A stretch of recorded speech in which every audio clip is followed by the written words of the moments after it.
Hello, YouTube. This is Jordan. I got this downloaded message um, for Chad Lindbergh. I was also yesterday after meditation and yoga. I was drawn to watch Night Stalkers, and energetically, I was drawn to him. And I'm not exactly sure why, but considering he had a near death experience in 1983 and time I was probably born, I don't know if it's the same month, but I was born 1983 and I was clinically dead when I was born, and my mother knew it. And when she said I wasn't dead, my heart started beating. Um, it just, I was just drawn to him in that way. And considering the portal thing is what's really standing out to me with that, how different energetic vortexes and portals can form, and different entities can come through. And I had one in my house, and this is my bedroom. Forgive the mess.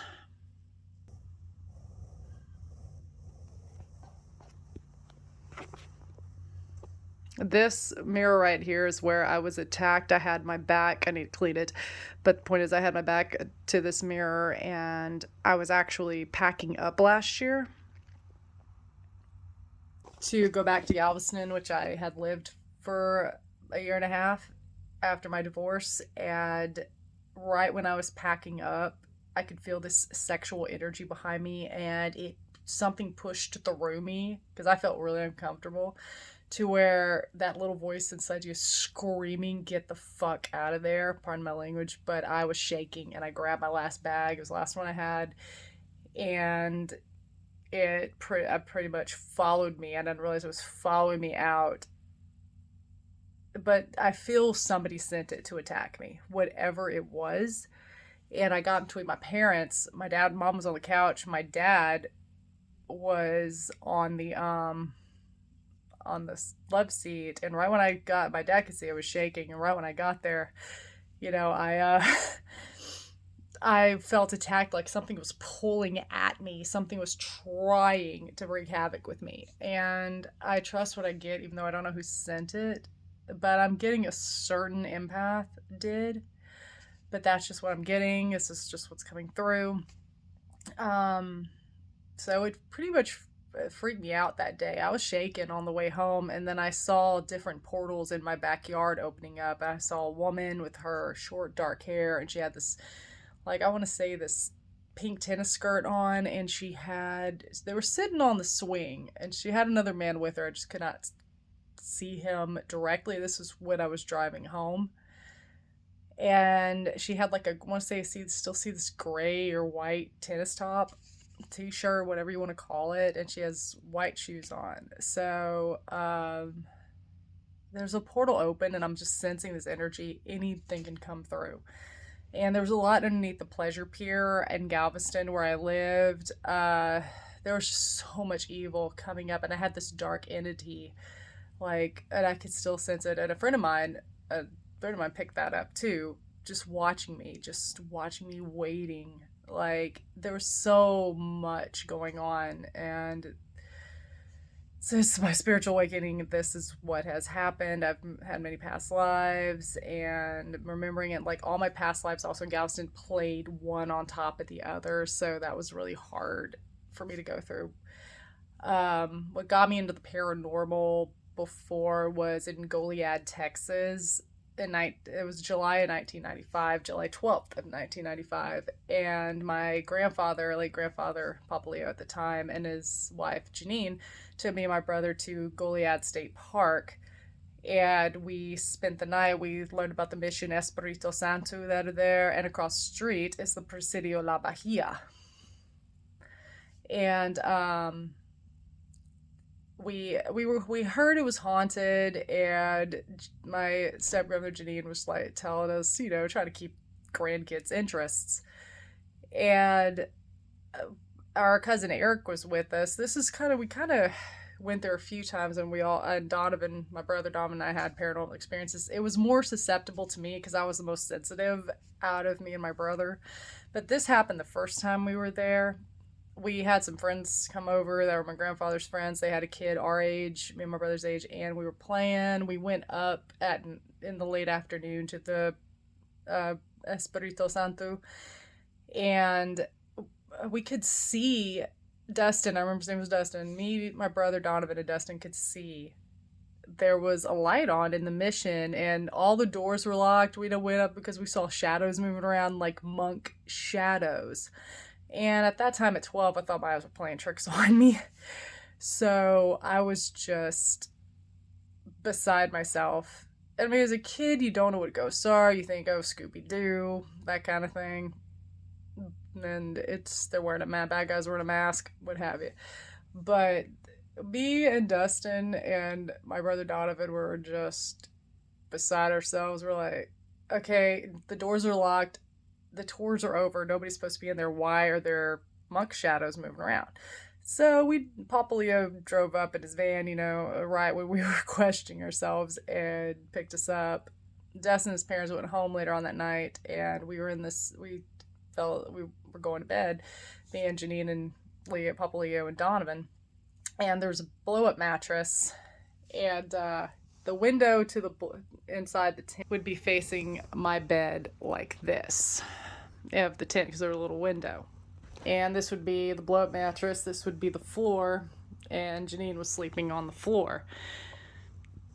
So on the mattress, my brother would be here, Leo would be in between us, I would be over here on the right side.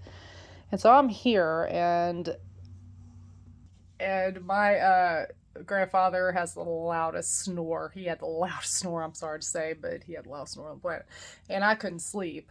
So I'm looking towards the window of our tent, and I see a shadow walking by. And I think it's somebody going to the next campsite. So there were campers and cabins all over the place that night, and I remember it. And the shadow just stopped, and it came through.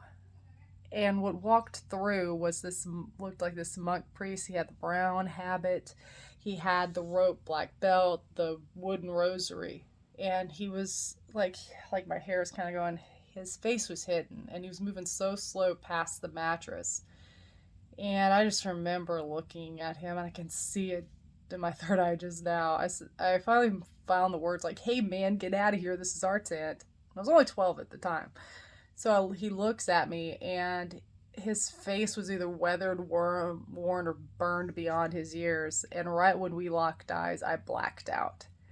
And right when I walk out, I wake up, walk out, wake up. Me and my brother are switched. I am actually, I guess, this way in my head, like my back of my hand is against my face, my chest right here. That would be my head against my grandfather's side, and my feet were in Janine's face. And Donovan was on the other side. My mom. We let cat Bob loves stay in my room for some reason. But anyway, my feet were in Janine's face. Donovan was on the other side where I had originally had been, and that was the weirdest, eeriest thing. Janine had woke up because my feet were in her face, and she's like, "Jordan, weren't you on the other side?" I was like, "Yeah." I was like, Donovan was here originally, and she was even confused. Leo wakes up with a start, and we're like, what the hell? So I tell him what happened, and I tell him this couldn't have been a dream, this felt so real, and I told him about the priest. So they're like, let's wait until morning, and we'll go up to the mission, and we'll tell the people over there, what's going on.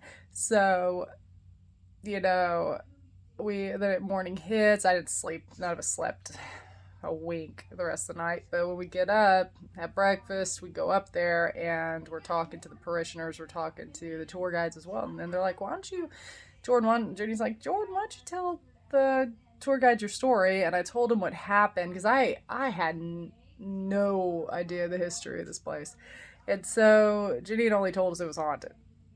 So they tell us that when Santa Anna came by with his troops after burning down the Alamo and killing Davy Crockett and Jim Bowie and Colonel William Travis, because this was on the way, the Goliad was the second stop before Battle of San Jacinto, and I've been and lived in those places. So, kind of crazy, but Texas Independence Highway, 146. But needless to say, um, that's crazy. I haven't talked about the story in years since I was a tour guide in Galveston. This is like the first time in a long time I've told the story. They told me about when Santa Anna's troops came down, they massacred Colonel Fannin and all his men, buried him in a mass grave, and then came across the street where the Goliad State Park is now to Mission Espirito Santo and burned the entire mission and killing all of the monk priests. So it made sense to me at that. It clicked to me why I saw the monk. And the monk was solid like you and I, 3D, three-dimensional. And I learned when I was a ghost tour guide that there are 6 stages to a spirit. And the 6th stage is basically when they're solid. And rarely do you see them like that. You have to have a whole buttload of energy to manifest like that. The first stage is the cold spot. The second stage, if I believe, is the orb. The third stage is the vapor. 5th stage, apparition, and then the 6th stage is solid like you and I.